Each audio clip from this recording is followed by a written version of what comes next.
আজকে আমরা ক্লাস 11-এর প্রথম সেমিস্টারের প্রথম যে অধ্যায়টা রয়েছে রসায়ন বিজ্ঞানের প্রাথমিক ধারণা অর্থাৎ some basic concepts of chemistry. তো আমরা এই চ্যাপ্টারটা শুরু করতে যাচ্ছি। তো দেখো, এই যে চ্যাপ্টারটা some basic concepts of chemistry, এই চ্যাপ্টারটাকে বিভিন্ন জায়গাতে মোলের ধারণা অর্থাৎ মোল কনসেপ্ট,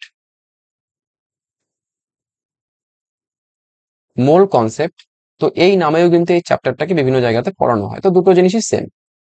তো তোমাদের বইতে দেখবে এই some basic concepts of chemistry এই নামটাই লেখা আছে, কিন্তু বিভিন্ন জায়গাতে এটাকে মোল কনসেপ্ট নামেও কিন্তু পড়ানো হয়। তো দুটো জিনিসই সেম। তো সবার প্রথমে যখন আমরা কোনো একটা চ্যাপ্টার শুরু করব, তার আগে জানা উচিত যে এই চ্যাপ্টারটা আমরা কেন পড়ছি, উদ্দেশ্য কি চ্যাপ্টারটা পড়ার। এবার দেখো, তোমাদের আমি যখন পরমাণুর গঠন অর্থাৎ স্ট্রাকচার অফ অ্যাটম এই চ্যাপ্টার যখন পড়িয়েছিলাম, তার আগে বলেছিলাম যে তোমাদের ক্লাস 11-12 লেভেলে তোমাদের কেমিস্ট্রিতে মেনলি তিনটা পেপার নিয়ে অর্থাৎ তিনটা ব্রাঞ্চ নিয়ে তোমাদের পড়তে হবে। একটা হলো ফিজিক্যাল কেমিস্ট্রি, একটা হলো ইনঅর্গানিক কেমিস্ট্রি, আর আরেকটা হলো অর্গানিক কেমিস্ট্রি। এবার আজকের আমাদের এই যে চ্যাপ্টারটা আছে মোল কনসেপ্ট, তো এই চ্যাপ্টারটা ফিজিক্যাল কেমিস্ট্রি এই পার্টের অন্তর্গত। ক্লিয়ার? এবার নেক্সট হলো যে তোমাদের দেখবে এই সেমিস্টারে তোমাদের যখন আমি অ্যাটমিক স্ট্রাকচার পড়িয়েছিলাম, তখন ওইখানে আমরা অনেক নিউমেরিক্যালস প্রবলেম, ম্যাথামেটিক্যাল প্রবলেমস আমরা সলভ করেছিলাম। তারপর দেখবে তোমাদের এই সেমিস্টারে পদার্থের গ্যাসীয় ও তরল অবস্থা, গ্যাসিয়াস স্টেট, লিকুইড স্টেট, এই চ্যাপ্টারটা রয়েছে। তারপর তোমাদের পরের সেমিস্টারে থার্মোডাইনামিক্স রয়েছে, ইকুইলিব্রিয়াম রয়েছে, রেডক্স রিয়াকশন, জারণ বিজারণ বিক্রিয়া, এই চ্যাপ্টারগুলো রয়েছে। তারপর তোমরা যখন ক্লাস 11 পাস করে যখন ক্লাস 12-এ উঠবে, তো ক্লাস 12-এর 3 নম্বর সেমিস্টারে তোমাদের দ্রবণ সলিউশন বলে একটা চ্যাপ্টার আছে। তারপরে কলয়েডীয় অবস্থা, পদার্থের কলয়েডীয় অবস্থা, কলয়েডিয়াল স্টেট, এটা একটা চ্যাপ্টার রয়েছে। তারপর 4 নম্বর সেমিস্টারে রাসায়নিক গতিবিদ্যা অর্থাৎ কেমিক্যাল কাইনেটিক্স এবং তড়িৎ রসায়ন, ইলেকট্রোকেমিস্ট্রি, তো এই চ্যাপ্টারগুলো কিন্তু আছে। এবার আমি এখানে যতগুলো চ্যাপ্টারকে মেনশন করলাম, এই প্রত্যেকটা চ্যাপ্টারই হলো ফিজিক্যাল কেমিস্ট্রির পার্টের অন্তর্গত। ক্লিয়ার? এবার ফিজিক্যাল কেমিস্ট্রিতে তোমাকে নিউমেরিক্যালস প্রবলেম সলভ করতে হবে। ঠিক আছে? এবার এই নিউমেরিক্যালস প্রবলেম সলভ করতে গেলে এই চ্যাপ্টারটা কিন্তু তোমাকে জানতেই হবে। কেউ যদি এই রসায়ন বিজ্ঞানের প্রাথমিক ধারণা অর্থাৎ মূল কনসেপ্ট, কারো যদি এই চ্যাপ্টার সম্পর্কে কোনো ধারণা না থাকে, তাহলে ও কিন্তু যখন বাকি ফিজিক্যালের চ্যাপ্টারগুলোতে যখন ও নিউমেরিক্যালস প্রবলেম সলভ করবে, ও কিন্তু প্রত্যেকটা পদে পদে হোঁচট খাবে। এ কারণে যদি আমাকে ওই নিউমেরিক্যালস প্রবলেমগুলো ভালো মতন শিখতে হয়, ফিজিক্যাল কেমিস্ট্রিকে ভালো মতন যদি বুঝতে হয়, তাহলে এই মূল কনসেপ্ট খুবই ইম্পর্টেন্ট, খুবই একটা বেসিক একটা চ্যাপ্টার, যেটা তোমাকে শিখতেই হবে। ক্লিয়ার? এবার এই চ্যাপ্টারের সবার প্রথম টপিক যেটা আমি পড়াবো, সেটা হলো পারমাণবিক ভর বা পারমাণবিক গুরুত্ব। ঠিক আছে? পারমাণবিক ভর বা পারমাণবিক গুরুত্ব, ইংরেজিতে বললে atomic mass or atomic weight. এবার দেখো, তোমাদের ফিজিক্সে তোমরা যখন কোন একটা কণা বা কোন একটা বস্তুর ভর যদি এম হয়, মাস যদি এম হয়, তাহলে ওই বস্তুটার নিচে মাধ্যাকর্ষণের জন্য একটা বল কাজ করে mg। সেক্ষেত্রে তোমরা ফিজিক্সে মাস এবং ওয়েট তোমরা আলাদা কনসিডার করো, কিন্তু কেমিস্ট্রিতে মাস এবং ওয়েট আমরা সেম ধরে নিই। ক্লিয়ার? তো অনেক সময় আমি যখন অ্যাটমিক মাস বলবো, আবার অনেক সময় আমি অ্যাটমিক ওয়েটও বলতে পারি। তো দুটো জিনিস একদমই সেম। তো সবার প্রথম টপিক পারমাণবিক ভর বা পারমাণবিক গুরুত্ব অর্থাৎ atomic mass or atomic weight. তো প্রশ্ন হলো, পরমাণু একটা অ্যাটম, তো আমরা অ্যাটমিক স্ট্রাকচার তো পড়েছি, তো সেখানে আমার অ্যাটম সম্পর্কে তো আমাদের সবারই কম বেশি আইডিয়া আছে।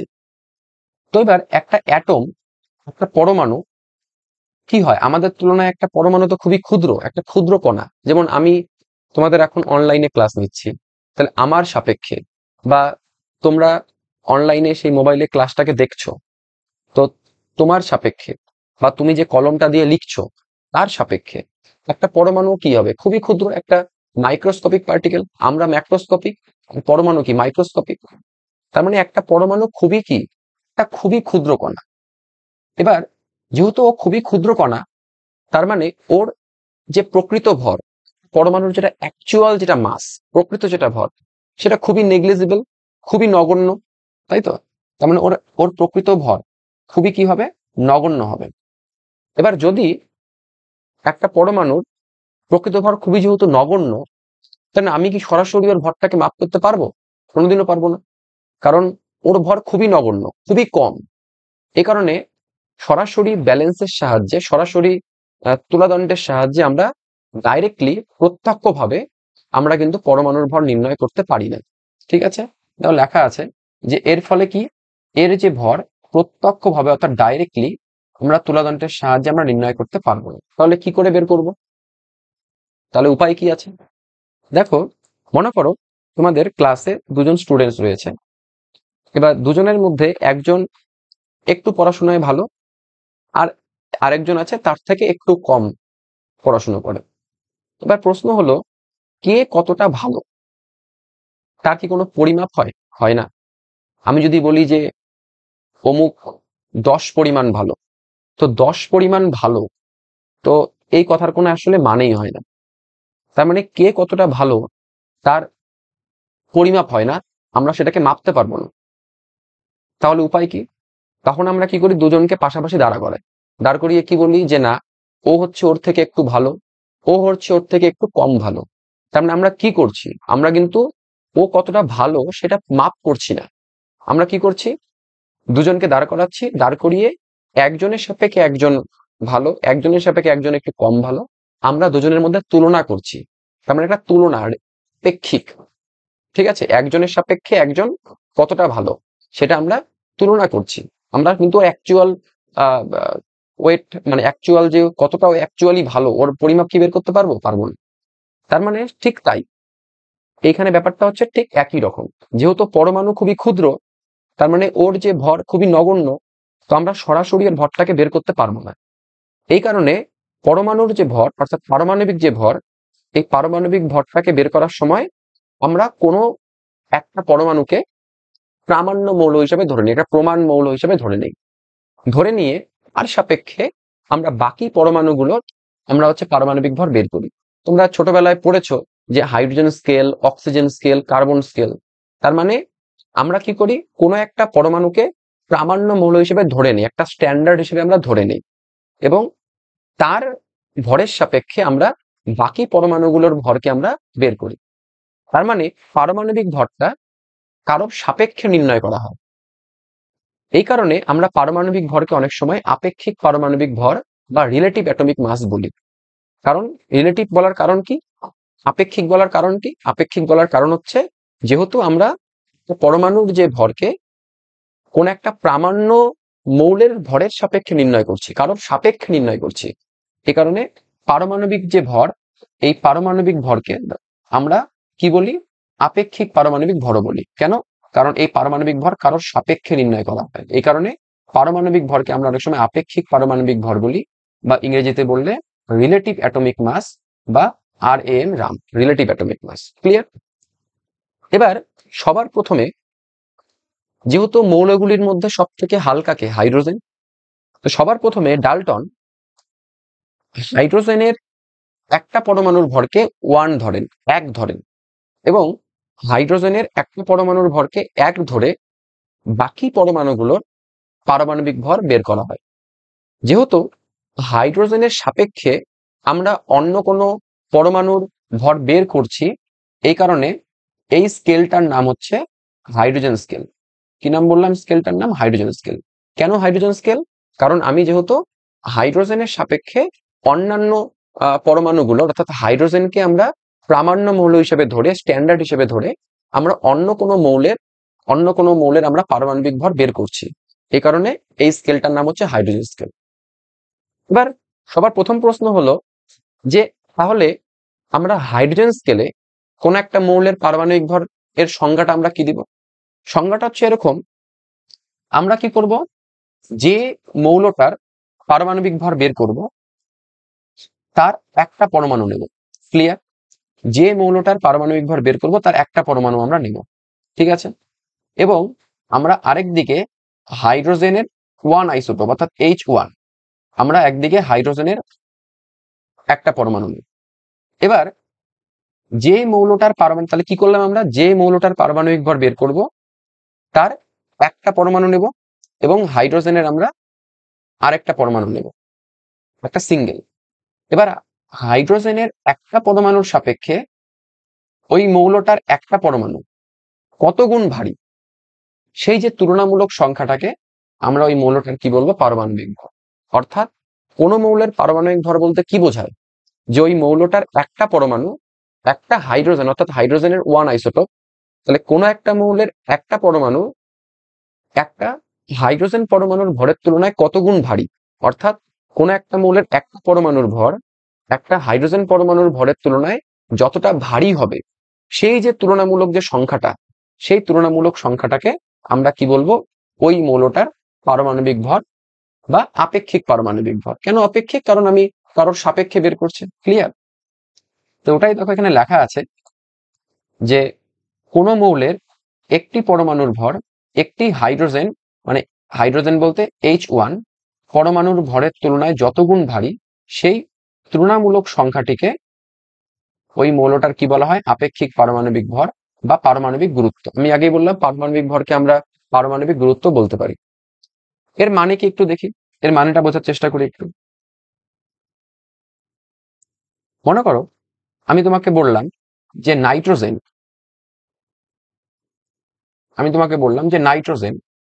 এর পারমাণবিক ভর 14। তাহলে এই কথার অর্থ কি?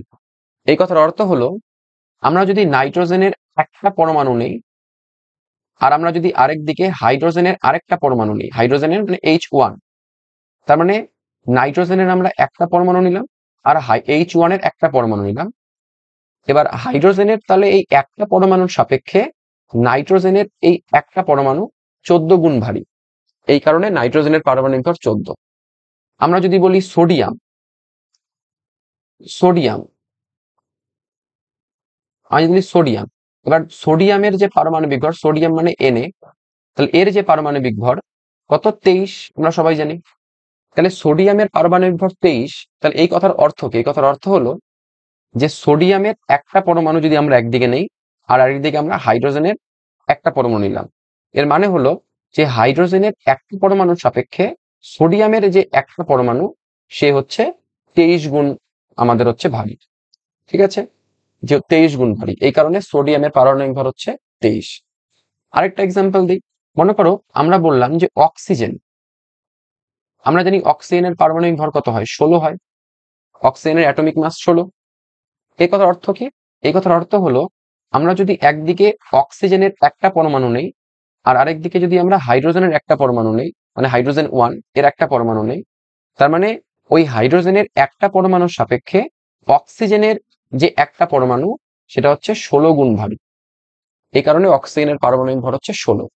তাহলে আর কিছুই না, সিম্পল ডেফিনেশন, যে কোনো একটা মৌলের একটা পরমাণুর ভর একটা হাইড্রোজেন পরমাণুর ভরের সাপেক্ষে যত গুণ ভারী, সেই তুলনামূলক যে সংখ্যাটা, এটাকে আমরা কি বলবো, ওই মৌলটার পারমাণবিক ভর।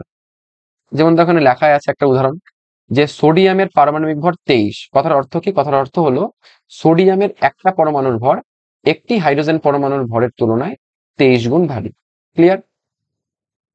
এবার নেক্সট, তাহলে হাইড্রোজেন স্কেলে তাহলে পারমাণবিক ভরের সূত্রটা কি আসবে? ওপরে থাকবে মৌলের একটি পরমাণুর ভর আর নিচে থাকবে একটি হাইড্রোজেন পরমাণুর ভর। ক্লিয়ার? তার মানে হাইড্রোজেনের একটা পরমাণুর ভরের সাপেক্ষে ওই একটা মৌলের একটা পরমাণুর ভর কতটা বেশি, সেই তুলনামূলক যে সংখ্যাটা, সেটাকে আমরা ওই মৌলটার কি বলবো, পারমাণবিক ভর বলবো। তাহলে আশা করি এইটুকু জিনিস ক্লিয়ার। এবার দেখো, যখন এই হাইড্রোজেন স্কেলের সাপেক্ষে যখন বিভিন্ন পরমাণুর যখন পারমাণবিক ভর বের করা হলো, তখন কিছু সমস্যা দেখা যায়।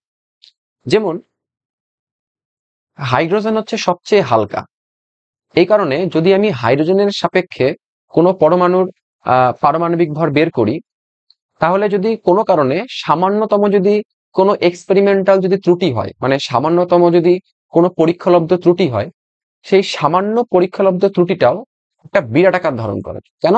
কারণ যেহেতু হাইড্রোজেন হালকা, আমি যার সাপেক্ষে যাকে প্রামাণ্য মৌল হিসেবে ধরে আমি বাকি মৌলগুলোর পারমাণবিক ভর বের করছি, তাহলে সেই আমার ধরা সেই প্রামাণ্য মৌলটা নিজেই অনেক হালকা। তাহলে আমি যার সাপেক্ষে বের করছি সে যদি নিজেই অনেকটা হালকা হয়, তার মানে পরীক্ষা করতে গিয়ে যদি সামান্যতম কোনো ভুল হয়, সামান্যতম যদি কোনো ত্রুটি হয়, সেই ত্রুটিটাও একটা বিরাট আকার ধারণ করবে। তাহলে এটা ছিল প্রথম সমস্যা। 2 নম্বর সমস্যা হচ্ছে যে হাইড্রোজেনকে প্রামাণ্য মৌল হিসেবে ধরে যখন আমরা অন্য কোনো মৌলের পারমাণবিক ভর বের করি, তখন দেখা যায় যে বেশিরভাগ ক্ষেত্রেই সেই পারমাণবিক ভরগুলো দশমিকে, পয়েন্টে আসছে, ভগ্নাংশে আসছে।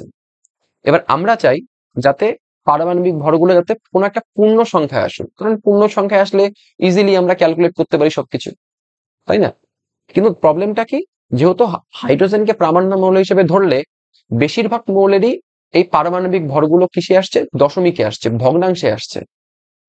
এটাই তাই, এই কারণে এটাও ছিল কিন্তু একটা প্রবলেম। হাইড্রোজেন স্কেলকে প্রামাণ্য মৌল হিসেবে ধরে যখন পারমাণবিক ভর বের করা হলো, তখন এটাও ছিল একটা প্রবলেম। ক্লিয়ার?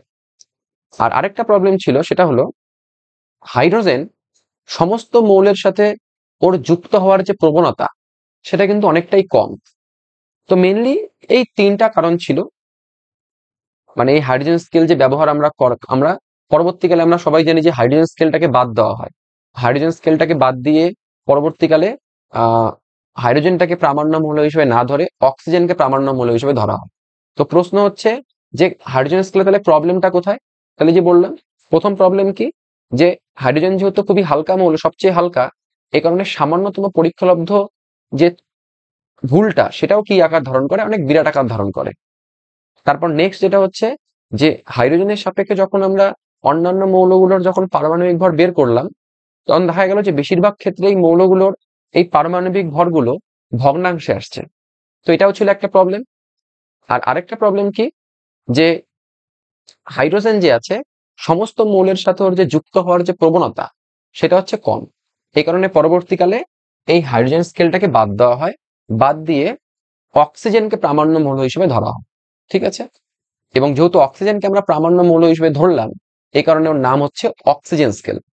তো প্রশ্ন হলো, অক্সিজেন স্কেল ব্যবহার করলে সুবিধাটা কি? সুবিধা হচ্ছে যে হাইড্রোজেন, এখনই বললাম যে হাইড্রোজেন সমস্ত মৌলের সাথে সরাসরি যুক্ত হয়ে এরকম যৌগ তৈরি করতে পারে না, মানে ওর প্রবণতা খুবই কম।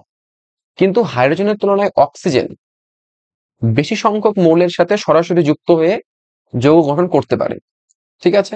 এই লেখা আছে, দেখো এখানে, যে হাইড্রোজেনের তুলনায় অক্সিজেন বেশি সংখ্যক মৌলের সাথে সরাসরি যুক্ত হয়ে যৌগ গঠন করে, ফলে অক্সিজেনকে প্রামাণ্য মৌল হিসেবে ধরা অধিকতর সুবিধাজনক। তাই না? যেহেতু হাইড্রোজেন সমস্ত মৌলের সাথে যুক্ত হওয়ার প্রবণতা কম, কিন্তু হাইড্রোজেনের তুলনায় অক্সিজেন বেশিরভাগ মৌলের সাথে, বেশি সংখ্যক মৌলের সাথে সরাসরি যুক্ত হয়ে যৌগ তৈরি করতে পারে। এ কারণে হাইড্রোজেনটাকে বাদ দিয়ে অক্সিজেন স্কেলটাকে নেওয়া হলো। আরেকটা কারণ কি, এই যে এখনই বললাম যে যেহেতু হাইড্রোজেন সবচেয়ে হালকা, এই কারণে হাইড্রোজেনকে যদি আমি প্রামাণ্য মৌল হিসেবে ধরে অন্যান্য মৌলগুলোর যদি আমি পারমাণবিক ভর বের করি, তাহলে সামান্যতম পরীক্ষালব্ধ ভুলও একটা বিরাট আকার ধারণ করবে। কিন্তু হাইড্রোজেনের তুলনায় যেহেতু অক্সিজেন একটু ভারী, এই কারণে অক্সিজেনকে প্রামাণ্য মৌল হিসেবে আমরা যদি ধরি, তাহলে এই অসুবিধাগুলো, এই ত্রুটি, এই ভুলগুলো আর হয় না, এই অসুবিধাগুলো আর হয় না। ক্লিয়ার? তো ওটাই লেখা আছে যে হাইড্রোজেন সর্বাপেক্ষা হালকা মৌল হওয়ায় মৌলের পারমাণবিক ভর নির্ণয়ের সময় সামান্যতম পরীক্ষালব্ধ ভুলও বিরাট আকার ধারণ করে, তাই নির্ণীত পারমাণবিক ভরও ত্রুটিপূর্ণ হয়। অক্সিজেনকে প্রামাণ্য মৌল হিসেবে ধরলে এই অসুবিধা হয় না। ক্লিয়ার? দুটো পয়েন্ট আশা করি ক্লিয়ার। নেক্সট কি, এখনই বললাম যে হাইড্রোজেনকে যখন প্রামাণ্য মৌল হিসেবে ধরা হয়, তখন দেখা যায় যে বেশিরভাগ ক্ষেত্রেই এই পারমাণবিক ভরগুলো কিসে আসে, ভগ্নাংশে আসে। কিন্তু যখনই অক্সিজেনের সাপেক্ষে পারমাণবিক ভরগুলো বের করা হলো, তখন দেখা গেল যে বেশিরভাগ ক্ষেত্রেই এই পারমাণবিক ভরগুলো কি হচ্ছে, পূর্ণ সংখ্যায় আসছে। ঠিক আছে? এই যে হাইড্রোজেন স্কেলে প্রাপ্ত পারমাণবিক ভর অধিকাংশ ক্ষেত্রেই ভগ্নাংশ হয়। অন্যদিকে অক্সিজেন স্কেলে নির্ণীত পারমাণবিক ভরগুলো বেশিরভাগ ক্ষেত্রে কি হয়, পূর্ণ সংখ্যায় হয়। এই মেনলি এই তিনটা কারণের জন্য এই হাইড্রোজেন স্কেলের পরিবর্তে আমরা অক্সিজেন স্কেলটাকে ব্যবহার করি, অর্থাৎ হাইড্রোজেনকে প্রামাণ্য মৌল হিসেবে বাদ দিয়ে আমরা অক্সিজেনকে প্রামাণ্য মৌল হিসেবে ধরি। ক্লিয়ার? যেহেতু আমরা অক্সিজেনকে প্রামাণ্য মৌল হিসেবে ধরে অন্যান্য মৌলগুলোর পারমাণবিক ভর বের করব, এই কারণে সেই স্কেলটার আমরা নাম কি দেব? Oxygen scale. ক্লিয়ার? কি স্কেল? Oxygen scale. এবার প্রশ্ন হচ্ছে যে তাহলে আমরা অক্সিজেন স্কেলে আমরা কোনো একটা মৌলের পারমাণবিক ভরের ডেফিনেশনটা কি বলবো? ডেফিনেশনটা হচ্ছে এরকম, মনে করো তুমি যে মৌলটার পারমাণবিক ভর বের করবে তার একটা সিঙ্গেল পরমাণু নেবে, মানে যে মৌলটার পারমাণবিক ভর আমি বের করতে যাচ্ছি তার একটা পরমাণু নেব, আর আরেক দিকে আমি অক্সিজেনের একটা পরমাণু নেব, একটা সিঙ্গেল পরমাণু, এবং এখানে অক্সিজেনের 16 আইসোটোপটাকে ইউজ করা। ঠিক আছে? তাহলে কি করলাম, যে মৌলটার পারমাণবিক ভর আমি বের করব তার আমি একটা পরমাণু নেব, আর আরেক দিকে আমি একটা সিঙ্গেল অক্সিজেন পরমাণু নেব। ক্লিয়ার? এবার একটা সিঙ্গেল অক্সিজেন পরমাণু ভর যা হবে তার সাথে আমরা 1/16 গুণ করব। তার মানে একটা সিঙ্গেল অক্সিজেন পরমাণুর ভরের সাথে আমরা কত গুণ করব? 1/16 গুণ করব। গুণ করলে যেটা আসবে, ঠিক আছে, তার সাপেক্ষে ওই মৌলটার একটা পরমাণু কতটা ভারী, সেই তুলনামূলক সংখ্যাটাকে আমরা ওই মৌলটার পারমাণবিক ভর বলবো। অর্থাৎ কোনো একটা মৌলের একটা পরমাণুর ভর একটা অক্সিজেন পরমাণুর ভরের 1/16 অংশের তুলনায় যত গুণ ভারী, সেই তুলনামূলক সংখ্যাটাকে আমরা ওই মৌলটার পারমাণবিক ভর বলি বা আপেক্ষিক পারমাণবিক ভর বলি। আবার বলি আপেক্ষিক কেন, রিলেটিভ কেন? কারণ আমরা কারো সাপেক্ষে বের করছি। ক্লিয়ার? যদি লেখা আছে যে কোনো মৌলের একটি পরমাণুর ভর একটি অক্সিজেন, অর্থাৎ অক্সিজেন এখানে 16 পরমাণুর ভরের 1/16 অংশের তুলনায় যত গুণ ভারী, সেই তুলনামূলক সংখ্যাটিকে ওই মৌলের কি বলা হয়? পারমাণবিক ভর বলা হয়। একটু উদাহরণ দিয়ে জিনিসটা বোঝার চেষ্টা করি। যেমন নাইট্রোজেন এর পারমাণবিক ভর কত হয়? 14। তাহলে অক্সিজেন স্কেলে এই কথাটার মানে কি? এই কথাটার মানে হলো, আমরা যদি নাইট্রোজেনের পারমাণবিক ভর বের করবো, তারপরে নাইট্রোজেনের আমরা একটা সিঙ্গেল নাইট্রোজেনের একটা পরমাণু নিব, একটা নাইট্রোজেন পরমাণু, আর আরেক দিকে আমরা অক্সিজেন 16 মানে একটা সিঙ্গেল অক্সিজেন পরমাণু নেব। এবার একটা সিঙ্গেল অক্সিজেন পরমাণুর ভর যা হবে তার সাথে আমরা কি করব? 1/16 গুণ করে দেব। তার মানে একটা সিঙ্গেল অক্সিজেন পরমাণুর ভরের 1/16 অংশের তুলনায় নাইট্রোজেনের একটা পরমাণু 14 গুণ ভারী। এই কারণে নাইট্রোজেনের পারমাণবিক ভর 14। যেমন আমরা যদি বলি যে সোডিয়ামের পারমাণবিক ভর কত? 23। তাহলে সোডিয়ামের পারমাণবিক ভর 23, এই কথার অর্থ কি? এই কথার অর্থ হলো যে যেহেতু আমরা সোডিয়ামের পারমাণবিক ভর বের করব, এই কারণে আমরা একদিকে সোডিয়ামের একটা সিঙ্গেল পরমাণু নেব, আর আরেক দিকে আমরা অক্সিজেনের একটা সিঙ্গেল পরমাণু নেব। এবার অক্সিজেনের একটা সিঙ্গেল পরমাণুর ভর যা হবে তার সাথে আমরা কি করব? 1/16 গুণ। তার মানে অক্সিজেনের একটা পরমাণুর ভরের 1/16 অংশের তুলনায় সোডিয়াম 23 গুণ ভারী। তার মানে আমি যদি তুলনা করি, একটা অক্সিজেন পরমাণুর ভরের 1/16 অংশ করলে যা আসবে তার সাথে যদি আমি একে তুলনা করি, দেখা যাবে যে সোডিয়ামের একটা পরমাণুর ভর এর তুলনায় কত গুণ ভারী? 23 গুণ ভারী। যেহেতু 23 গুণ ভারী, এই কারণে সোডিয়ামের পারমাণবিক ভর কত? 23। অর্থাৎ কোন একটা মৌলের একটা পরমাণুর ভর একটা অক্সিজেন পরমাণুর ভরের 1/16 অংশের তুলনায় যত গুণ ভারী, সেই তুলনামূলক সংখ্যাটাকে আমরা বলবো এই মৌলটার পারমাণবিক ভর বা আপেক্ষিক পারমাণবিক ভর। যেমন এখন লেখা আছে একটা উদাহরণ, যে নাইট্রোজেনের পারমাণবিক ভর 14। এই কথার অর্থ কি? এই কথার অর্থ হলো নাইট্রোজেনের একটি পরমাণুর ভর একটি অক্সিজেন 16 পরমাণুর ভরের 1/16 অংশের তুলনায় 14 গুণ ভারী। ক্লিয়ার?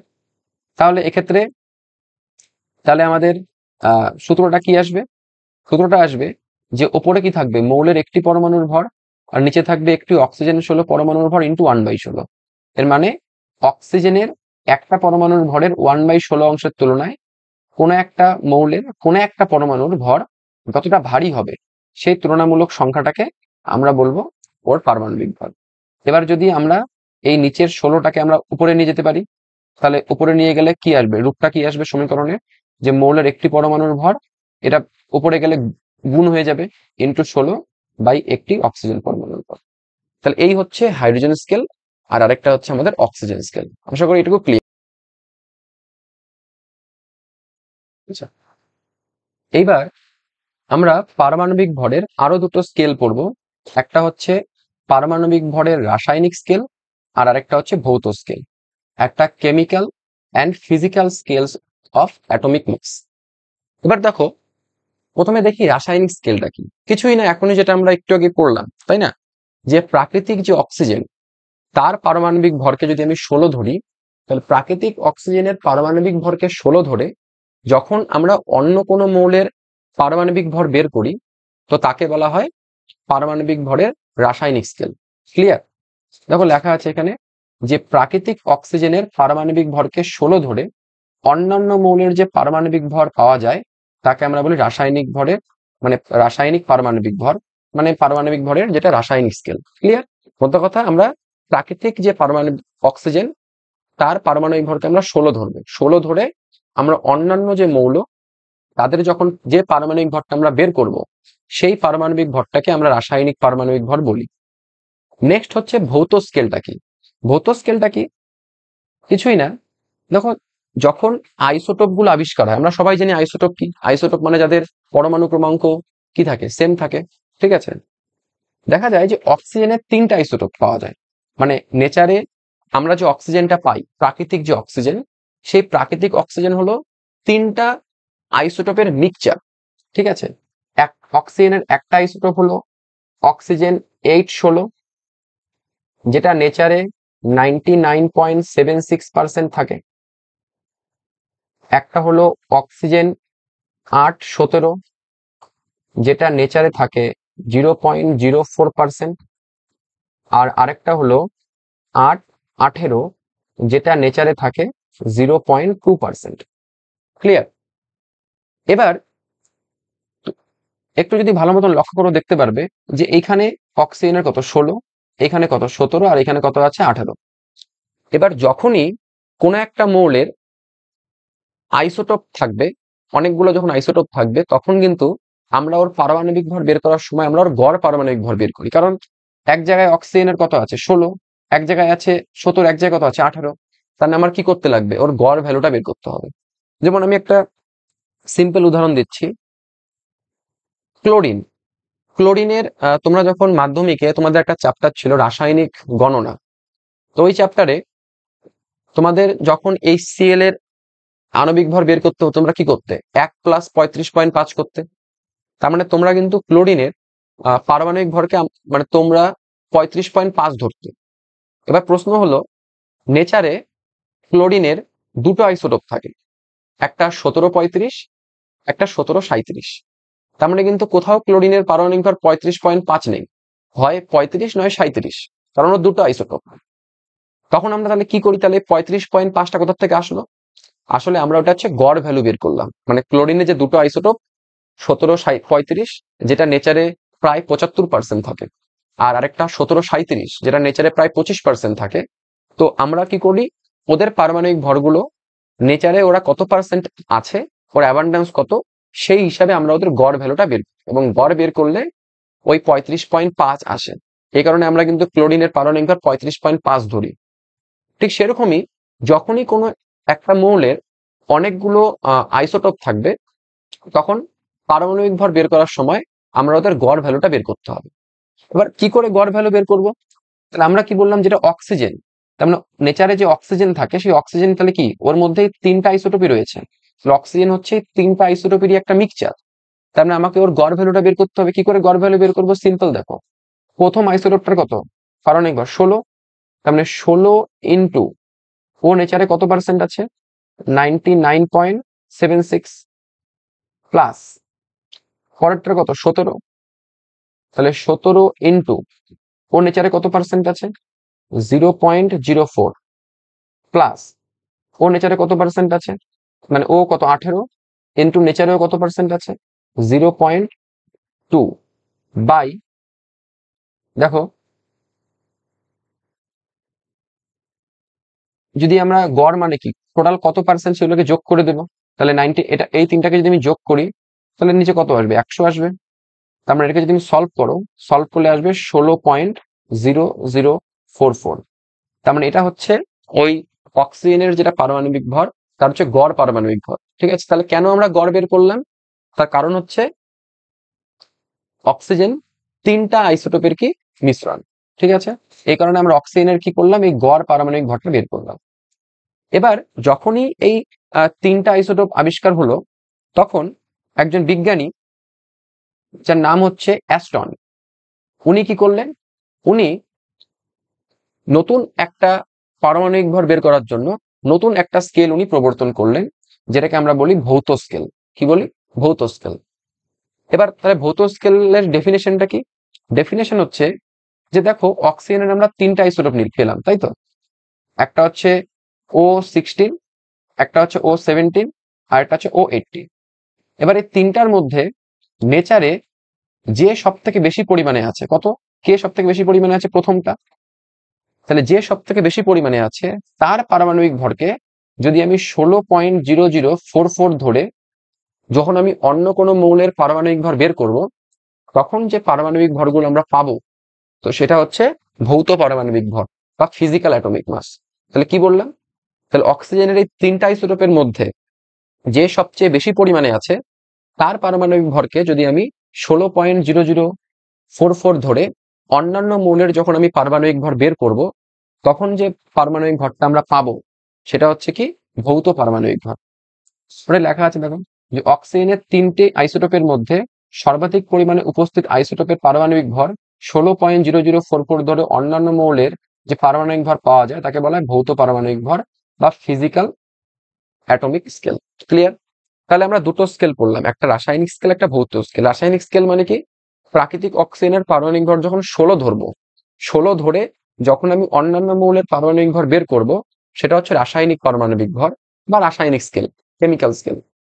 আর প্রাকৃতিক অক্সিজেনের মধ্যে যেহেতু তিনটা আইসোটোপ রয়েছে, তো তিনটা আইসোটোপের মধ্যে যে সবচেয়ে বেশি পরিমাণে আছে, মানে যেটা O86, অক্সিজেন 816, যে সবচেয়ে বেশি পরিমাণে আছে তার পারমাণবিক ভরকে যদি আমি 16.0044 ধরে অন্যান্য মৌলের যখন পারমাণবিক ভর বের করব, তখন যে পারমাণবিক ভরটা আমরা পাবো সেটা হচ্ছে ভৌত পারমাণবিক ভর বা ফিজিক্যাল স্কেল।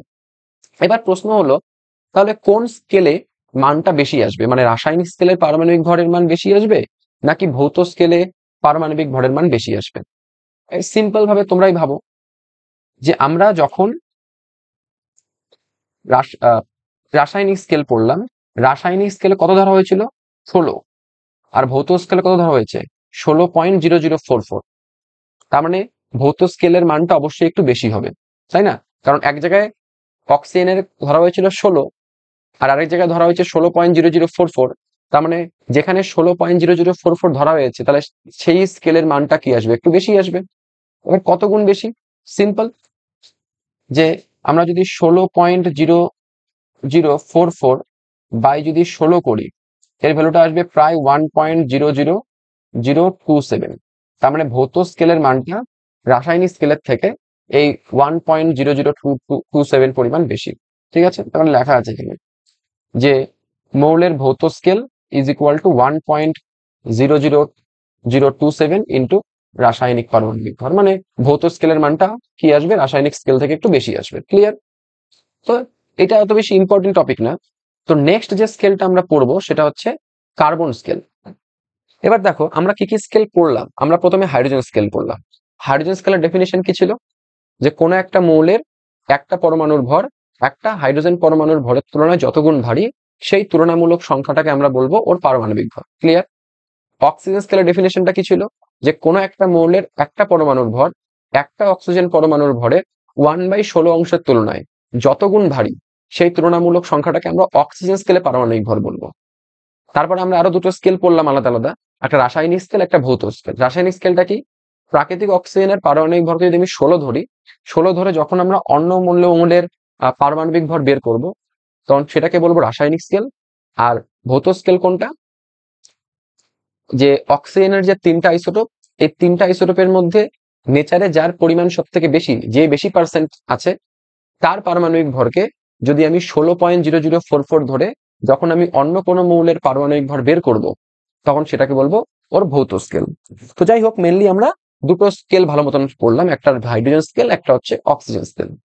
এবার যখনই, তার মানে আমাদের কাছে এখন দুটো স্কেল মোটামুটি আছে, ঠিক আছে। এবার এই পারমাণবিক ভরের এই দু রকমের স্কেল ব্যবহারের ফলে নানান ধরনের সমস্যা দেখা যায়, এবং এই সমস্যাগুলোকে দূর করার জন্য বর্তমানে আমরা কি করি, আমরা কার্বনের 12 যে আইসোটোপ, কার্বন 612, কার্বনের যে 12 আইসোটোপ, এই 12 আইসোটোপকে আমরা প্রামাণ্য মৌল হিসেবে ধরি। ক্লিয়ার? এবং যখন আমরা এই কার্বনের 12 আইসোটোপটাকে প্রামাণ্য মৌল হিসেবে ধরি, তখন সেক্ষেত্রে ত্রুটির সম্ভাবনা অনেকটাই কম থাকে। ক্লিয়ার? তার মানে বর্তমানে আমরা কিন্তু এই কার্বন স্কেলটাকে ব্যবহার করি, ঠিক আছে। যেহেতু কার্বনের সাপেক্ষে আমি অন্য কোনো মৌলের পারমাণবিক ভর বের করব, তাই এই কারণে ওর নাম হচ্ছে কার্বন স্কেল।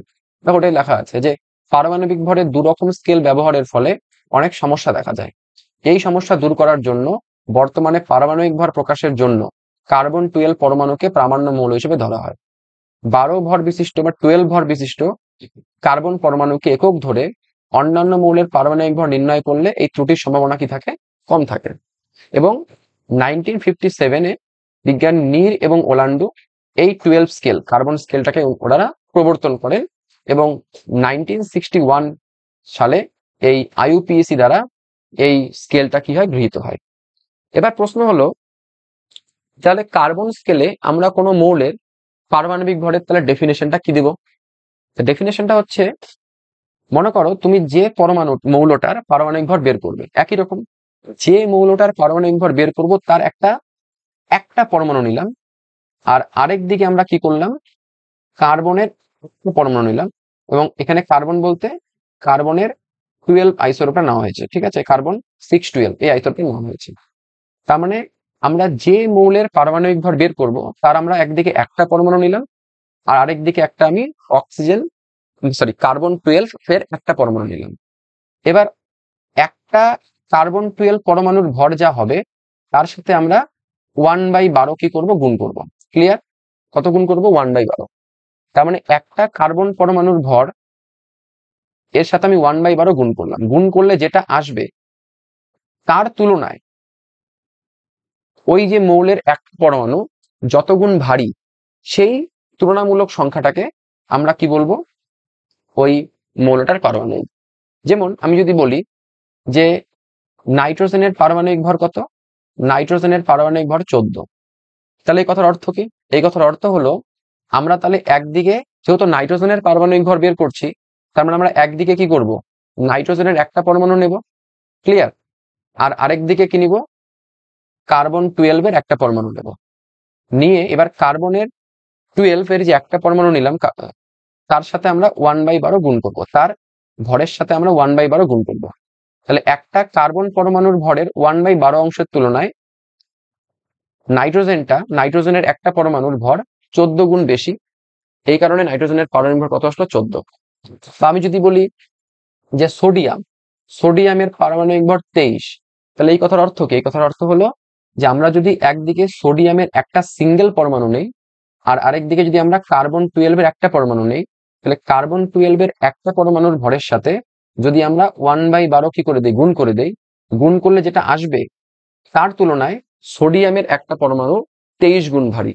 এই কারণে সোডিয়ামের পারমাণবিক ভর কত, 23। তাহলে সিম্পল, তাহলে কোন মৌলের একটা পরমাণুর ভর একটা কার্বন 12 পরমাণুর প্রকৃত ভরের 1/12 অংশের তুলনায় যত গুণ ভারী, সেই তুলনামূলক সংখ্যাটাকে আমরা কি বলছি, ওর পারমাণবিক ভর বা আপেক্ষিক পারমাণবিক ভর। ঠিক আছে? তাহলে কোন মৌলের একটি পরমাণু, এটা একটি হবে, ঠিক আছে, এটা কারেকশন করে নেবে, একটি হবে। তাহলে কোন মৌলের একটি পরমাণু একটি 12C পরমাণুর প্রকৃত ভরের 1/12 অংশের তুলনায় যত গুণ ভারী, সেই তুলনামূলক সংখ্যাটাকে ওই মৌলের পারমাণবিক ভর বা আপেক্ষিক পারমাণবিক ভর আমরা বলবো। ক্লিয়ার? আচ্ছা, এবার দেখো সিম্পল, তোমরা যদি একটু ভাবো, যখন আমরা অক্সিজেনের সাপেক্ষে বের করলাম তখন আমরা অক্সিজেনের একটা পরমাণুর ভর নিলাম, তার মানে এখানে অ্যাকচুয়ালি 1 গুণ করা হয়েছে। যখন আমরা অক্সিজেন নিলাম তখন এখানে 1/16 গুণ করা হলো। যখন আমরা কার্বন নিলাম তখন 1/12 গুণ করা। ঠিক আছে? তাহলে সূত্রটা কি আসবে? সূত্রটা হচ্ছে পারমাণবিক ভর সমান সমান, উপরে থাকবে মৌলের একটি পরমাণুর ভর, নিচে থাকবে একটি কার্বন-12 পরমাণুর ভর ইন্টু কত 1/12। এর মানে একটা কার্বন-12 পরমাণুর ভরের তুলনায় ভরের সাথে আমরা 1/12 গুণ করলাম, যা আসবে তার তুলনায় মৌলের একটা পরমাণুর ভর যত গুণ ভারী হবে সেই তুলনামূলক সেই সংখ্যাটাকে আমরা ওই মৌলটার পারমাণবিক ভর বলবো। এবার যদি আমরা এই 12টাকে যদি আমরা উপরে নিয়ে যাই তাহলে কি হবে, যে মৌলের একটি পরমাণুর ভর ইন্টু 12 একটি 12 পর্যন্ত। ক্লিয়ার? তারপরে যেটা লেখা আছে এখনই বললাম যে তাহলে কার্বন স্কেলে নাইট্রোজেনের পারমাণবিক ভর যে 14, কথার অর্থ কি? এর কথার অর্থ হলো নাইট্রোজেনের একটি পরমাণুর ভর একটি 12C পরমাণুর ভরের 1/12 অংশের তুলনায় 14 গুণ ভারী। এবার দেখো এই যে পারমাণবিক ভর বা যেটাকে আমরা আপেক্ষিক পারমাণবিক ভর বলেছিলাম, এর কিন্তু কোনো একক হয় না। কেন একক হয় না? তোমরা যদি দেখো এখানে পারমাণবিক ভর দেখো, ওপরেও আছে ভর, নিচেও আছে ভর, দুটো সেম জিনিসের অনুপাত। তার মানে একক দুটো ক্যান্সেল হয়ে যাবে, তার মানে পারমাণবিক ভরের কোনো একক হবে না। একই রকম ভাবে তুমি যদি অক্সিজেন স্কেলেও গিয়ে দেখো, অক্সিজেন স্কেলে গিয়েও যদি দেখো, এটা ছিল অক্সিজেন স্কেল। হাইড্রোজেন স্কেলে গিয়ে দেখো, তাহলে যে পারমাণবিক ভর দেখো, ওপরেও ভর নিচেও ভর, তার মানে দুটো ভরের কি অনুপাত, তাহলে সেম রাশির অনুপাত, তার মানে পারমাণবিক ভরের কোনো একক হবে না।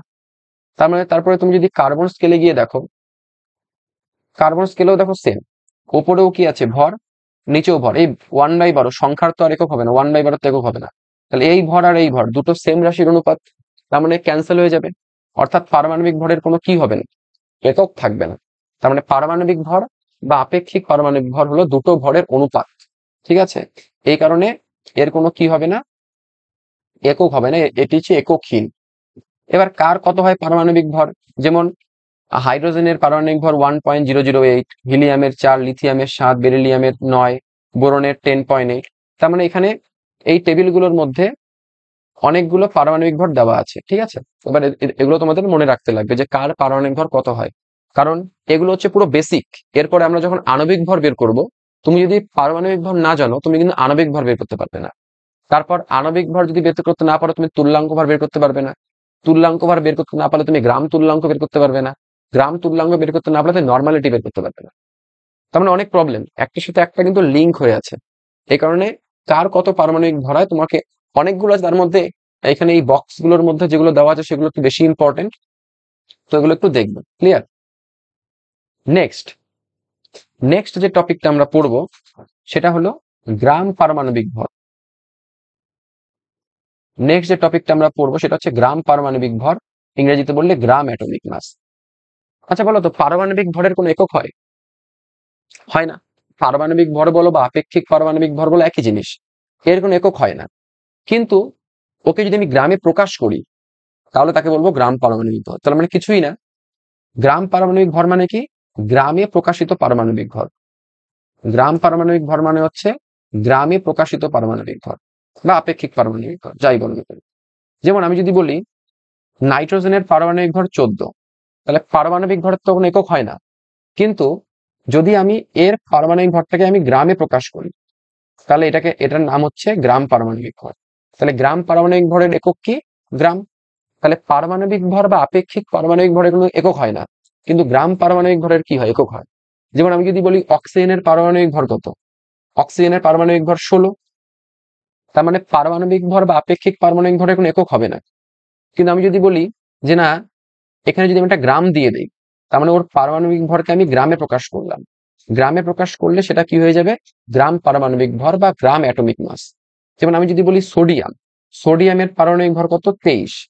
তাহলে পারমাণবিক ভর বা আপেক্ষিক পারমাণবিক ভরের তো কোনো একক হবে না। কিন্তু আমি যদি কি করি, ওই পারমাণবিক ভর বা আপেক্ষিক পারমাণবিক ভরকে যদি আমি গ্রামে প্রকাশ করি, তাহলে গ্রামে প্রকাশ করলে তাকে আমি কি বলবো, গ্রাম পারমাণবিক ভর। ক্লিয়ার? আচ্ছা, এবার প্রশ্ন নেক্সট যে টপিকটা সেটা হলো গ্রাম পরমাণু বা গ্রাম অ্যাটম। এটা ইম্পর্টেন্ট। দেখো এটার কনসেপ্টটা কিরকম, কনসেপ্টটা হলো মনে করো আমি তোমাকে বললাম যে সোডিয়াম, আগে জিনিসটা একটু মুছে নেই। আমি তোমাকে বললাম সোডিয়াম, তাহলে সোডিয়ামের যেটা পারমাণবিক ভর মানে অ্যাটমিক মাস বলো বা রিলেটিভ অ্যাটমিক মাস বলো, একই জিনিস, কারণ পারমাণবিক ভর আমরা কারো সাপেক্ষে বের করি, তার মানে আপেক্ষিক। তাহলে এর কত? 23। এর কোন একক হবে না। কিন্তু যদি আমি একে গ্রামে প্রকাশ করি তাহলে সেটা কত হবে? গ্রাম অ্যাটমিক মাস মানে গ্রাম পারমাণবিক ভর। তাহলে এর গ্রাম অ্যাটমিক মাস কত হবে? 23 গ্রাম। এবার প্রশ্ন হলো, যখন কারো পারমাণবিক ভরকে আমরা গ্রামে প্রকাশ করব তাহলে সেটা যত গ্রাম হবে সেটা মানেই 1 গ্রাম পরমাণু। তার মানে আমি তোমাকে যদি বলি যে 1 গ্রাম পরমাণু অর্থাৎ 1 গ্রাম অ্যাটম, 1 গ্রাম পরমাণু সোডিয়াম, এ মানে হচ্ছে 23 গ্রাম। মানে হচ্ছে কারো পারমাণবিক ভরকে যদি আমি গ্রামে প্রকাশ করি সেটা যত গ্রাম হবে তত গ্রাম মানেই হচ্ছে 1 গ্রাম পরমাণু। ঠিক আছে, দেখো ওটাই লেখা আছে যে কোনো মৌলের আপেক্ষিক পারমাণবিক ভরকে গ্রামে প্রকাশিত করলে যত গ্রাম হয় তত গ্রাম ভরের মৌলকে ওই মৌলের 1 গ্রাম পরমাণু বলা হয়। যেমন আমি আরেকটা উদাহরণ দিয়ে বোঝাই। মনে করো আমি বললাম অক্সিজেন। এবার অক্সিজেনের পারমাণবিক ভর কত? 16। এবার আমি যদি ওকে গ্রামে প্রকাশ করি তাহলে হবে কত? 16 গ্রাম। তার মানে আমি ওর পারমাণবিক ভর বা আপেক্ষিক পারমাণবিক ভর, ওকে আমি যখন গ্রামে প্রকাশ করলাম তখন আসলো হচ্ছে 16 গ্রাম। এই 16 গ্রাম মানেই হচ্ছে 1 গ্রাম অ্যাটম অক্সিজেন। তার মানে আমি কি করলাম? কিছুই না। যখন আমি কারো পারমাণবিক ভরকে গ্রামে প্রকাশ করব সেটা যত গ্রাম হবে তত গ্রাম মানেই হচ্ছে ওর 1 গ্রাম অ্যাটম বা 1 গ্রাম পরমাণু। যেমন আরেকটা উদাহরণ নেওয়া যাক।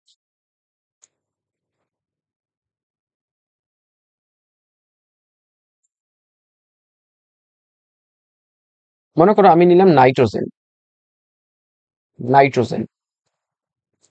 তা নাইট্রোজেনের অ্যাটমিক মাস, পারমাণবিক ভর, অ্যাটমিক মাস বলো বা রিলেটিভ অ্যাটমিক মাস বলো, কারণ একই জিনিস, আমরা জানি কত? 14। এর কোনো একক হয় না।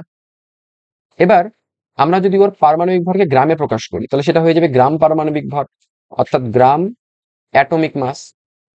তাহলে ওর গ্রাম অ্যাটমিক মাস কত আসবে? 14 গ্রাম। তার মানে আমরা ওর পারমাণবিক ভরকে যখন গ্রামে প্রকাশ করলাম তখন কত গ্রাম আসছে? 14 গ্রাম। তার মানে এই 14 গ্রাম মানেই হচ্ছে 1 গ্রাম পরমাণু, 1 গ্রাম অ্যাটম নাইট্রোজেন।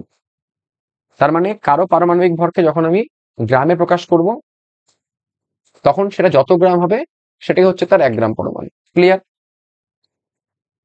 তার মানে আমি যদি বলি 1 গ্রাম পরমাণু সোডিয়াম, মানে কি? সোডিয়ামের পারমাণবিক ভরকে গ্রামে প্রকাশ করে দিব। আমি যদি বলি 1 গ্রাম পরমাণু অক্সিজেন, তার মানে অক্সিজেনের পারমাণবিক ভরকে গ্রামে প্রকাশ করব। আমি যদি বলি 1 গ্রাম পরমাণু নাইট্রোজেন, তার মানে নাইট্রোজেনের পারমাণবিক ভরকে আমি গ্রামে প্রকাশ করব। ক্লিয়ার? নেক্সট হচ্ছে গ্রাম পরমাণু সংখ্যা। দেখো প্রথমে একটা কোশ্চেন আছে, বলছে 46 গ্রাম সোডিয়াম মানে কত গ্রাম পরমাণু সোডিয়াম। ভালো মতন কোশ্চেনটা বোঝো। বলছে 46 গ্রাম সোডিয়াম মানে কত গ্রাম অ্যাটম, কত গ্রাম পরমাণু সোডিয়াম। এবার আমরা জানি সোডিয়ামের পারমাণবিক ভর কত? 23। তার মানে আমি যদি ওর পারমাণবিক ভরকে গ্রামে প্রকাশ করি তাহলে সেটা আমার হয়ে যাবে 1 গ্রাম পরমাণু মানে 1 গ্রাম অ্যাটম সোডিয়াম। তাহলে 23 গ্রাম মানে হচ্ছে 1 গ্রাম পরমাণু সোডিয়াম। তার মানে 46 গ্রাম কত হবে? 46/23, তার মানে 2 গ্রাম অ্যাটম সোডিয়াম। ক্লিয়ার? তার মানে আমরা কি করে এই গ্রাম অ্যাটম বের করছি? ভালো মতন দেখো, এই জায়গাটাকে ফোকাস করো, এই জায়গাটাকে দেখো ভালো মতন দেখো। এখানে 46টা কি ছিল? কোশ্চেনে যেটা ভর দেওয়া ছিল। আর 23টা কি? গ্রাম পারমাণবিক ভর। তার মানে গ্রাম পরমাণু সংখ্যা, গ্রাম অ্যাটম সংখ্যা কি করে বের হবে? উপরে থাকবে প্রদত্ত ভর ইনটু ইন গ্রাম, তার মানে যে ভরটা তোমাকে কোশ্চেনে দেওয়া থাকবে প্রদত্ত ভর given given mass in gram, by নিচে কি হবে? 23টা এখানে কি? সোডিয়ামের পারমাণবিক ভর ইন গ্রাম। ক্লিয়ার? আরেকটা আমি উদাহরণ দিচ্ছি। যেমন বলছে নেক্সট কোশ্চেন, বলছে যে 3 গ্রাম পরমাণু অক্সিজেন মানে হচ্ছে কত গ্রাম অক্সিজেন। দেখো আমরা জানি যে অক্সিজেনের পারমাণবিক ভর কত হয় 16। তাহলে একে যদি আমি গ্রামে প্রকাশ করি তাহলে হবে 16 গ্রাম। তাহলে কারো পারমাণবিক ভরকে গ্রামে প্রকাশ করলে সেটা হয়ে যায় 1 গ্রাম পরমাণু। তাহলে 1 গ্রাম অ্যাটম অক্সিজেন। তার মানে অক্সিজেনের পারমাণবিক ভরকে যখন আমি গ্রামে প্রকাশ করলাম তখন আসলো 16 গ্রাম। তাহলে এই 16 গ্রাম মানে হচ্ছে 1 গ্রাম অ্যাটম অক্সিজেন। তার মানে 1 গ্রাম অ্যাটম মানে হচ্ছে 16 গ্রাম। তার মানে 3 গ্রাম অ্যাটম অক্সিজেন। তার মানে 1 গ্রাম অ্যাটম অক্সিজেন মানে যদি 16 গ্রাম হয় তাহলে 3 গ্রাম অ্যাটম মানে কত হবে 16 গুণ 3, তার মানে 48 গ্রাম অক্সিজেন। 48 গ্রাম অক্সিজেন। ক্লিয়ার? আচ্ছা, এটুকু কনসেপ্ট ক্লিয়ার। তো সবার প্রথমে কি পড়লাম? Hydrogen scale, next oxygen scale, তারপরে রাসায়নিক স্কেল, ভৌত স্কেল, তারপরে কার্বন স্কেল, যেটা বর্তমানে আমরা পড়ছি। তারপরে আমরা পড়লাম গ্রাম পারমাণবিক ভর, তারপরে গ্রাম পরমাণু। ক্লিয়ার? এবার যেটা ইম্পর্টেন্ট কনসেপ্ট সেটা দেখো, 1 মোল বা 6 পয়েন্ট, আমরা জানি 1 মোল মানে 6.022 ইন্টু 10 টু দি পাওয়ার 23। তাহলে 1 মোল বা 6.022 ইন্টু 10 টু দি পাওয়ার 23 পরমাণুর ভরই হচ্ছে গ্রাম পারমাণবিক ভর। মানে কি কথাটার মানে কি? কথাটার মানেটা একটু বোঝাই। দেখো,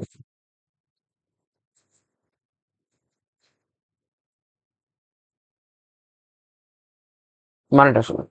মানেটা হচ্ছে, আমরা ধরলাম সোডিয়াম। তাহলে সোডিয়ামের কত পারমাণবিক ভর 23। এবার আমি কি করলাম, ওর পারমাণবিক ভরকে গ্রামে প্রকাশ করলাম। তাহলে আমি যদি তোমাকে বলি তাহলে বলো তো, এই যে 23 গ্রাম সোডিয়াম, এর মধ্যে কতগুলো সোডিয়ামের পরমাণু আছে?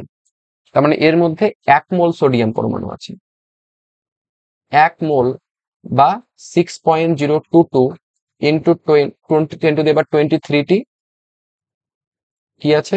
সোডিয়ামের পরমাণু আছে, সোডিয়ামের অ্যাটম আছে। এর মানে আমাকে যদি কেউ বলে যে 1 মোল বা 6.022 ইন্টু 10 টু দি পাওয়ার 23 সংখ্যক পরমাণুর ভর কত, তার মানে কিছুই না, ওর পারমাণবিক ভরকে আমি গ্রামে প্রকাশ করে দেবো। যেমন আমি আরেকটা উদাহরণ নিয়ে বোঝাই। মনে করো আমি বললাম অক্সিজেন। আচ্ছা, এই জিনিসটা আমি একটু পরে, এটা কোথার থেকে আসলো এটা আমি একটু পরে প্রমাণ করে দেখাবো। ক্লিয়ার? কথা একটু শোনো। আমি মনে করে বললাম যে অক্সিজেন। তাহলে আমরা জানি অক্সিজেনের পারমাণবিক ভর কত 16। তাহলে একে আমি কিসে প্রকাশ করলাম? গ্রামে। তাহলে আমি যদি বলি তাহলে বলো তো, এই 16 গ্রাম অক্সিজেন মানে কতগুলো অক্সিজেনকে বোঝায়? তাহলে আবার দেখো হিসাব মতন, অক্সিজেনের পারমাণবিককে গ্রামে প্রকাশ করলাম, তাহলে এটা হলো গ্রাম পারমাণবিক ভর। তাহলে গ্রাম পারমাণবিক ভর মানে এটা 1 মোল অক্সিজেন পরমাণু বা 6.022 ইন্টু 10 টু দি পাওয়ার 23টি অক্সিজেন পরমাণুর ভরটিকে বোঝাবে। যেমন আমি যদি বলি নাইট্রোজেন, তাহলে নাইট্রোজেনের পারমাণবিক ভর কত? 14। কত নাইট্রোজেনের পারমাণবিক ভর? 14। এবার আমি কিসে প্রকাশ করলাম এটাকে? এটাকে আমি প্রকাশ করলাম হচ্ছে গ্রামে। তাহলে নাইট্রোজেনের পারমাণবিক ভরকে যখন আমি গ্রামে প্রকাশ করলাম তখন এটা হয়ে গেল ওর গ্রাম পারমাণবিক ভর। তাহলে আমাকে যদি কেউ বলে তাহলে বলো তো, এই 14 গ্রাম নাইট্রোজেনের মধ্যে কতগুলো নাইট্রোজেনের পরমাণু আছে? তখন আমি কি বলবো? না, এর মধ্যে 1 মোল বা অ্যাভোগাড্রো সংখ্যক, অ্যাভোগাড্রো সংখ্যাকে আমরা অনেক সময় এনে দ্বারা প্রকাশ করি। তাহলে আমরা 1 মোল বা অ্যাভোগাড্রো সংখ্যক কি আছে? নাইট্রোজেনের পরমাণু আছে। আমাকে কেউ যদি বলে যে বলো তো, কার্বন আছে 12 গ্রাম, তাহলে 12 গ্রাম কার্বনে কতগুলো কার্বনের পরমাণু আছে? তাহলে সিম্পল নিয়ম দেখো, কার্বনের পারমাণবিক ভর কত? 12। আমি এখানে কি দিলাম? গ্রাম। তার মানে পারমাণবিক ভরকে আমি গ্রামে প্রকাশ করলাম, হয়ে গেল গ্রাম পারমাণবিক ভর। তাহলে এই গ্রাম পারমাণবিক ভরটাই হচ্ছে কি 1 মোল। তার মানে এই 12 গ্রাম কার্বনের মধ্যে 1 মোল অর্থাৎ অ্যাভোগাড্রোর সংখ্যক কি আছে? কার্বন পরমাণু আছে। তার মানে আমরা একটা জিনিস, মজার জিনিস দেখলাম, সেটা হলো যে আমাকে কেউ যদি বলে সোডিয়াম, ক্লিয়ার, তার মানে আমরা জানি ওর রিলেটিভ অ্যাটমিক মাস, বা তুমি ডাইরেক্ট যদি বলো ওর অ্যাটমিক মাস, পারমাণবিক ভর, ওর অ্যাটমিক মাস কত? 23। এর কোন একক হয় না।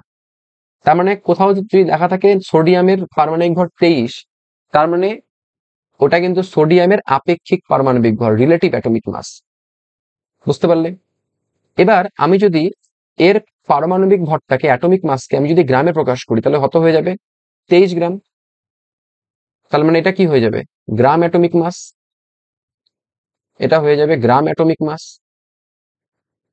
তাই তো? তাহলে পারমাণবিক ভরকে গ্রামে প্রকাশ করলে কি হয়ে যাবে? গ্রাম অ্যাটমিক মাস। এবার পারমাণবিক ভরকে গ্রামে প্রকাশ করলে যত গ্রাম হয় সেটাই হচ্ছে ওর 1 গ্রাম পরমাণু। তার মানে আমাকে যদি কেউ বলে 1 গ্রাম অ্যাটম সোডিয়াম মানেই কত? 23 গ্রাম।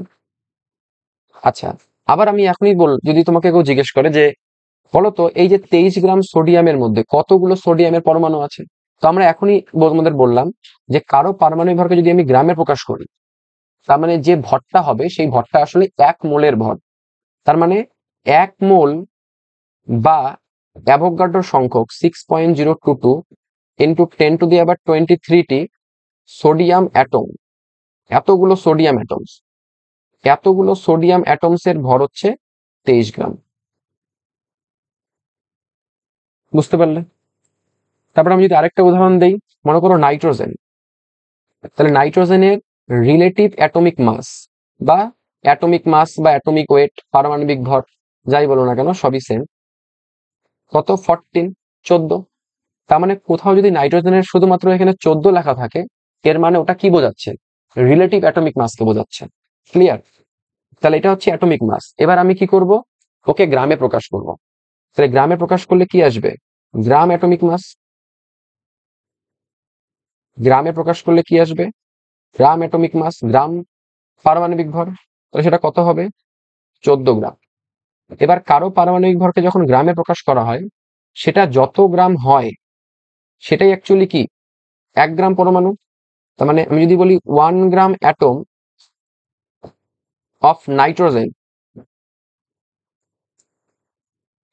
তাহলে সেটা কত গ্রাম হবে? 14 গ্রাম। আচ্ছা, তারপর আমি এখনই বললাম যে কারো পারমাণবিক ভরকে গ্রামে প্রকাশ করলে যত গ্রাম হয়, তার মানে এই যে 14 গ্রাম, তার মানে এই 14 গ্রাম নাইট্রোজেনের মধ্যে কতগুলো নাইট্রোজেনের পরমাণু আছে?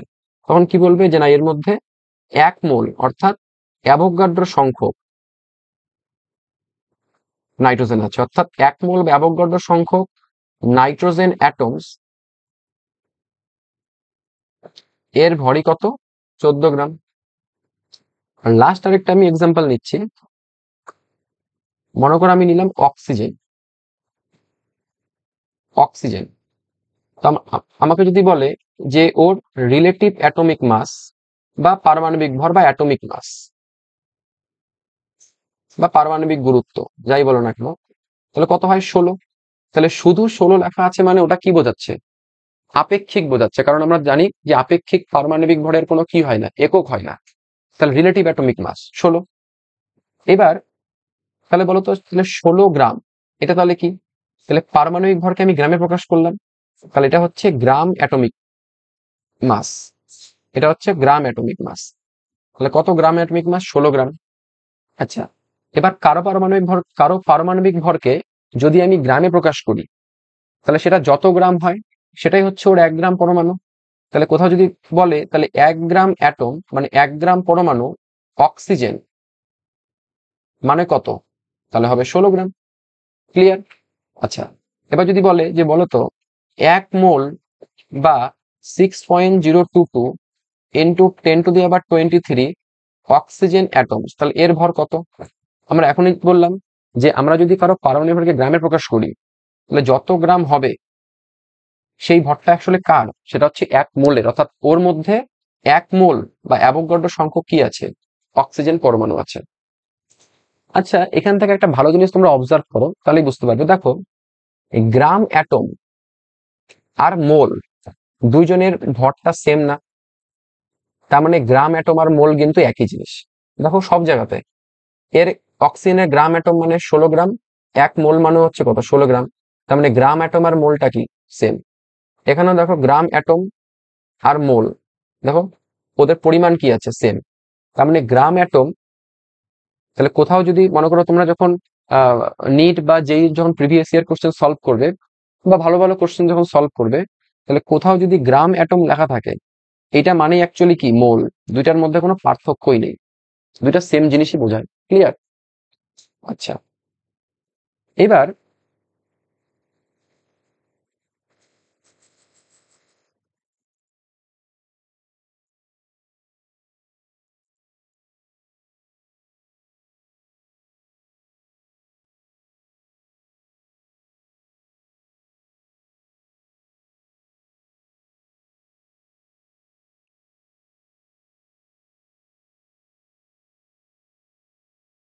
আচ্ছা, একটা বেসিক কনসেপ্টে আমি আসি। দেখো, মনে করো আমি নিলাম হচ্ছে সোডিয়াম। আচ্ছা, এবার আমি যদি বলি যে বলতো 1 মোল সোডিয়াম বা 6.022 ইন্টু 10⁻23টি সোডিয়াম পরমাণু, তাহলে এর ভর কত? আমরা বলবো 23 গ্রাম, কারণ পারমাণবিক ভরকে গ্রামে প্রকাশ করে সেটা 1 মোলকে বোঝায়। তার মানে আমি বলতে পারি যে 6.022 ইন্টু 10⁻23 এতগুলো সোডিয়াম পরমাণুর ভর হচ্ছে 23 গ্রাম। তাহলে কেউ যদি আমাকে বলে তাহলে বলো তো একটা সোডিয়াম পরমাণুর ভর কত? একটা সোডিয়াম পরমাণুর ভর, তাহলে অ্যাভোগাড্রো সংখ্যকের যদি 23 গ্রাম হয় তাহলে এর কত হবে? 23/6.022 ইন্টু 10⁻23 গ্রাম। কত হবে? গুড। নেক্সট, আমি যদি সাপোজ নেই নাইট্রোজেন, তাহলে আমরা যদি বলি যে বলতো 1 মোল বা 6.022 ইন্টু 10⁻23টি নাইট্রোজেন অ্যাটমস, তাহলে এর ভর কত? এটা তোমরা কি বলবে যে নাইট্রোজেনের কত? 14, সেটাকে আমি গ্রামে প্রকাশ করে দেবো, তাই 14 গ্রাম মানে 1 মোল। এর মানে 6.022 ইন্টু 10⁻23 সংখ্যক নাইট্রোজেনের ভর হচ্ছে 14 গ্রাম। তাহলে কেউ যদি বলে তাহলে বলতো একটি নাইট্রোজেন অ্যাটমের ভর কত? একটা নাইট্রোজেন, এটা তো 14 গ্রাম মানে তো 1 মোল, অ্যাভোগাড্রো সংখ্যক, এতগুলো, অনেকগুলো নাইট্রোজেন পরমাণুর ভর 14 গ্রাম। এবার তুমি বলে একটা সিঙ্গেল নাইট্রোজেন অ্যাটমের ভর কত হবে? তাহলে 6.022 যদি 14 গ্রাম হয় তাহলে একটার কত হবে? 14/6.022 ইন্টু কত? 10⁻23 গ্রাম। একই রকম ভাবে আমাকে যদি বলে যে অক্সিজেন, অক্সিজেন, তাহলে কেউ যদি বলে যে 1 মোল বা 6.022 ইন্টু 10⁻23টি অক্সিজেন অ্যাটমস আছে, তার ভর কত হবে? বলবো 16 গ্রাম, কারণ পারমাণবিক ভর গ্রামে প্রকাশ করলাম। তাহলে একটি অক্সিজেন অ্যাটমের কত হবে? তাহলে একটা অক্সিজেন অ্যাটমের হবে 16/6.022 ইন্টু 10⁻23 গ্রাম।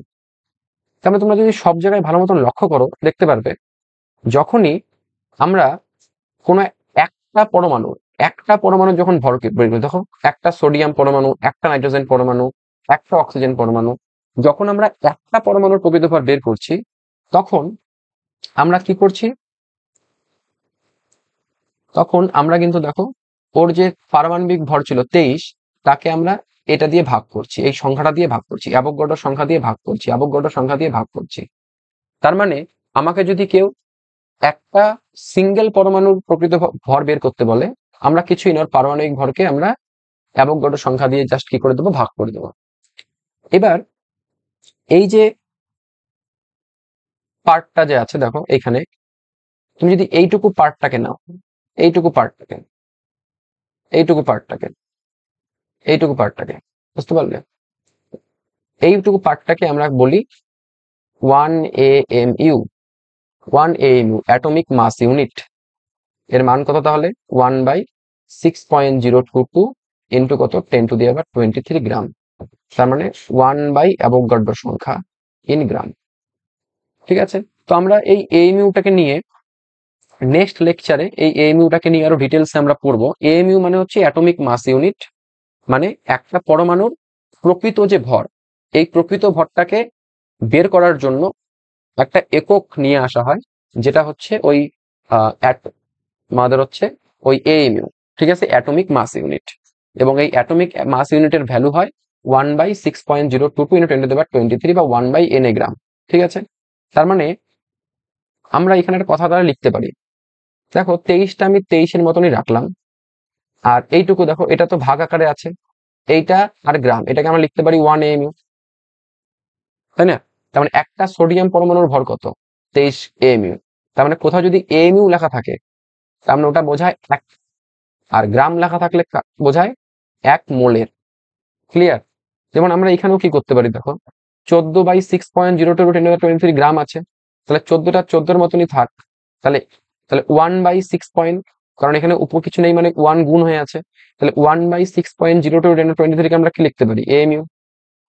তাহলে এএমইউ আছে, তার মানে ওটা বোঝাচ্ছে একটার ভর, আর গ্রাম থাকলে বোঝাবে 1 মোলের ভর। একই রকম ভাবে এখানে আমরা কি লিখতে পারি, 16, আর এটার জায়গায় আমরা কি লিখতে পারি, এএমইউ। তাহলে এএমইউ বোঝাচ্ছে কি, একটার, মানে গ্রাম বোঝাচ্ছে 1 মোলের। ক্লিয়ার? তো যাই হোক, এই জিনিসটা নিয়ে আমরা নেক্সট লেকচারে আমরা ডিটেলসে আরো পড়বো। তাহলে আমরা এই লেকচারে কি কি শিখলাম আজকে? সবার প্রথমে আমরা বললাম, একটা যদি আমি সামারি করি, সবার প্রথমে বললাম যে একটা পরমাণু খুবই কি হয়, ক্ষুদ্র হয়, এই কারণে আমরা সরাসরি ওর ভরটাকে আমরা বের করতে পারি না। এই কারণে ওর ভরটাকে আমরা বার করার জন্য আমরা কোনো একটা মৌলকে প্রামাণ্য মৌল হিসেবে ধরি। তো সবার প্রথমে হাইড্রোজেনের পারমাণবিক ভরকে 1 ধরা হয়, 1 ধরে বিভিন্ন মৌলের কি করা হয়, পারমাণবিক ভর বের করা হয়। এই জন্য ওই স্কেলটার নাম কি দেওয়া হয়েছিল, হাইড্রোজেন স্কেল।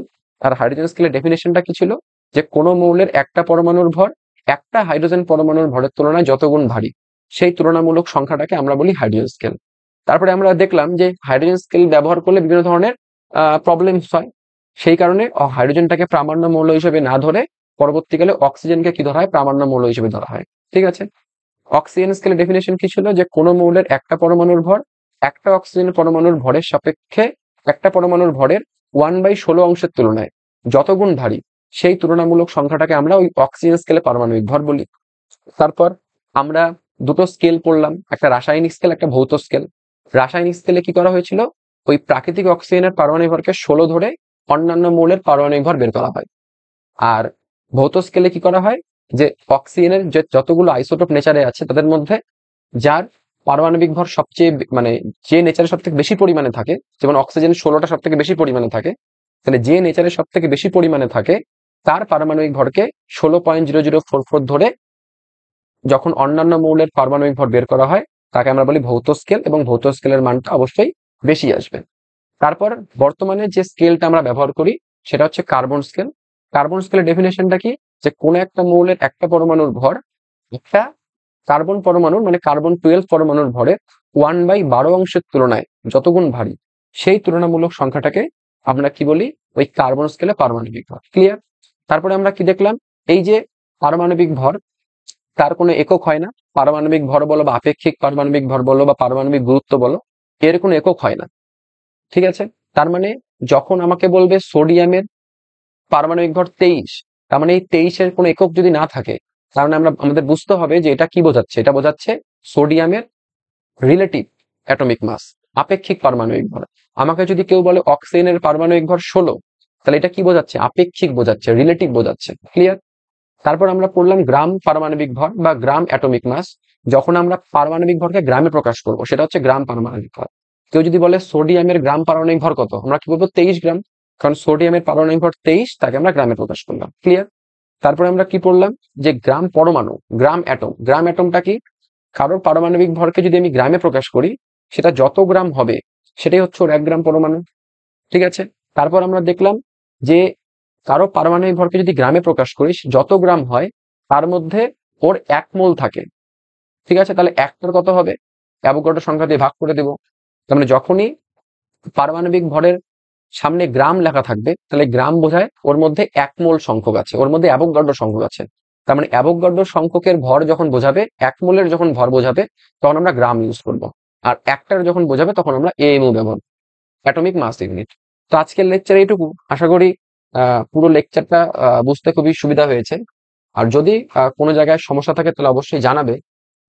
আর এই এএমইউ থেকে আমরা পরের লেকচারে এই অ্যাটমিক মাস ইউনিট থেকে শুরু করব, আরো ডিটেলসে জিনিসপত্র করব। তো আজকের লেকচারটা খুবই বেসিক লেকচার ছিল, কারণ এই লেকচারটা মানে এই জিনিসপত্রগুলো তোমরা ক্লাস 9-ও একবার পড়েছো, তাও আমি একবার পড়িয়ে দিলাম, কারণ হতে পারে অনেকে ক্লাস 9-এ ঠিক মতন পড়োনি।